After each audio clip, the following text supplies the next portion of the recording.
Quem te sagrou, criou-te português. Essas foram as palavras do poeta Fernando Pessoa ao descrever o seu povo de Portugal, o povo escolhido por Deus para desbravar o mundo através das navegações. Décadas se passaram e até hoje muitos estudiosos discorrem acerca da identidade portuguesa. Quem são os portugueses? Essa identidade, ela existe? Como ela se formou através dos anos? A gente vai analisar e ver algumas das teorias desses estudiosos ao longo desse vídeo. O primeiro texto que a gente vai discutir se chama Autoridade Portuguesa, de José Pfaff.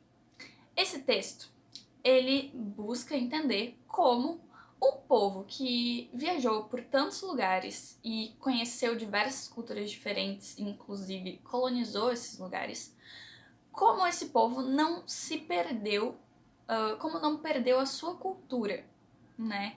Porque eles tiveram contato com diversas outras culturas que eles poderiam trazer aspectos para a cultura deles e de certa forma trouxeram, mas como que eles não perderam a sua identidade portuguesa, o que faz deles portugueses.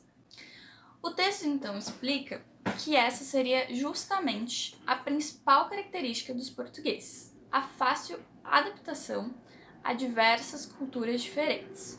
O povo português colonizou diversas culturas, esteve em diversos espaços desconhecidos, mas mesmo assim conseguiu se adaptar a todos eles e não se alienou da sua cultura. Pelo contrário, os portugueses têm muito orgulho de relembrar a sua terra e relembrar a sua cultura e o seu povo. Portanto, essa seria uma das principais características do português: conseguir chegar às terras, se adaptar facilmente, sem perder a sua identidade.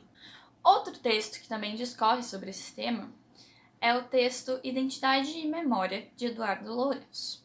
Ele chega a uma conclusão próxima à do Pfaff, considerando essa característica de adaptação dos portugueses. Para o autor, a identidade é o pressuposto de um povo. Todo povo deve ter a sua identidade, e essa identidade é construída através da memória.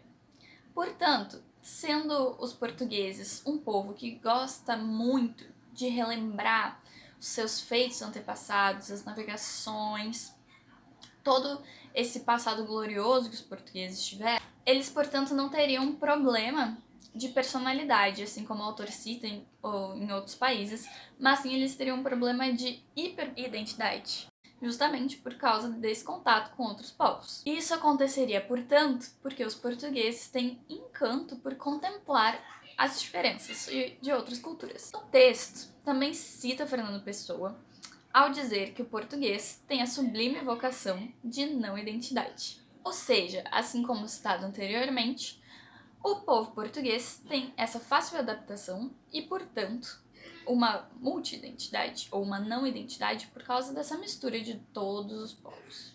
Outra coisa que caracteriza os portugueses, de acordo com Eduardo Lourenço, é a visão positiva que eles têm do seu passado, justamente desse passado glorioso de grandes vitórias, grandes navegações.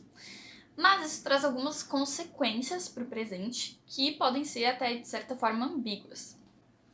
A primeira consequência é que existe uma consciência deprimida atualmente por causa desse passado glorioso que já de certa forma não existe mais. E, sendo assim, a segunda consequência seria que isso impede os portugueses de investirem no hoje, de tomarem atitudes atualmente, porque eles estão sempre relembrando esse passado e de como tudo foi glorioso e muito melhor do que atualmente. Mas como a gente já falou anteriormente, para o Eduardo Lourenço, a memória ela faz parte da construção da cultura de um povo, então essa memória faz dos portugueses portugueses, então ela é importante. O autor finaliza o texto com essa frase, que é uma frase que pode ser questionada se a gente levar em conta o próximo texto que nós vamos discutir. O texto se chama O País da Não Inscrição, de José Gil, em que ele elabora uma teoria que diz que Portugal é um país com grande dificuldade de se inscrever na história. Ou seja, aquela mesma ideia de que Portugal tem um grande apego ao seu passado impede que eles ajam no presente. Por que isso aconteceria? Porque para acontecer alguma inscrição é necessário que haja uma ação. E para que essa ação exista, é preciso que se tenha consciência. E, portanto, tendo consciência, só assim essas ações se consolidariam. Porque isso não acontece de acordo com o texto de José Gil. Se a gente for falar em termos psicanalíticos, para o autor acontece um apagamento da história, dos momentos ruins que aconteceram, como se aquilo fosse um trauma, e aquele trauma, ao invés de ser elaborado, fosse apagado. Esse apagamento o autor chama de nevoeiro, que seria um branco inconsciente na mente portuguesa. E esse apagamento ele acontece, de acordo com o autor, porque em Portugal não há um espaço público para debates. Ele exemplifica, por exemplo, com a televisão, que inclusive os canais de televisão em Portugal, todos eles têm lados políticos bem definidos e em que só se abordam aquela visão da política e não há um espaço público aberto para que os portugueses possam debater e, consequentemente, ter essa consciência da história, essa consciência política, histórica, econômica que tiveram com outros países e que afetam até hoje outros países, inclusive Portugal. Portanto, a não inscrição ela afeta até hoje, visto que Portugal não toma as devidas ações que deveria tomar, não tem consciência do que acarretou as ações que Portugal, o país, teve no passado. O problema da não inscrição, ele acarreta até hoje em alguns problemas na atualidade. E isso é algo discutido no talk show Inferno, do canal Q, em uma entrevista com o antropólogo Miguel Vale de Almeida, em que eles discutem como essas ações são interpretadas hoje em dia e como elas afetam outros países. A entrevista discute como os portugueses avaliam equivocadamente as ações que eles tiveram em relação aos povos colonizados e como isso deveria ser discutido hoje em dia e como a visão que se tem é um pouco arcaica. Na visão do antropólogo, Portugal deveria pedir desculpas simbólicas a todos os países colonizados, tendo em vista que essa colonização deixou marcas até hoje na cultura, na economia, na tradição de diversos povos.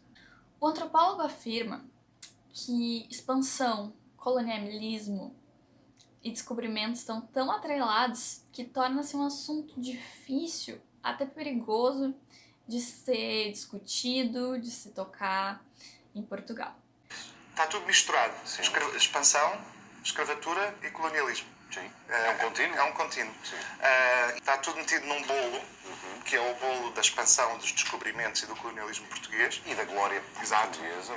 E isso acontece, principalmente, de acordo com o texto anterior do José Gil, por causa dessa memória, que de certa forma tem que ser uma memória grandiosa, que os torna portugueses.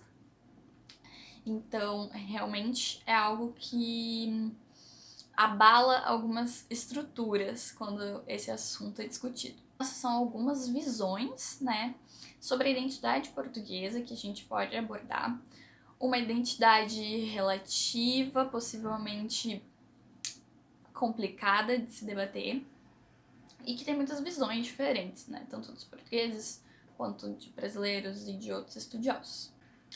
Ao mesmo tempo que a gente tem um povo muito apegado ao passado, um passado majestoso, glorioso, de descobrimentos, de riquezas, esse passado pode não ter sido tão glorioso para outros povos, principalmente os colonizados. E aí a gente tem um grande choque de visões, e é por isso que esse é um assunto tão delicado para os portugueses. Mas a gente tem esse passado como algo que une os portugueses, como o que os torna portugueses. Contudo, mesmo esse passado tendo sido glorioso ou não, dependendo da visão, ele pede profundamente que, hoje em dia, os portugueses tenham a sua consciência das ações que tiveram e impede que eles tomem ações no presente e se retratem e continuem a história.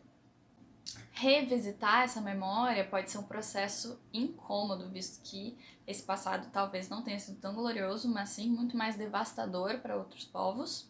Então é isso, essas são algumas visões da identidade portuguesa. Nós temos alguns estudos e entrevistas, e essa é pelo menos a interpretação que eu tive desses textos.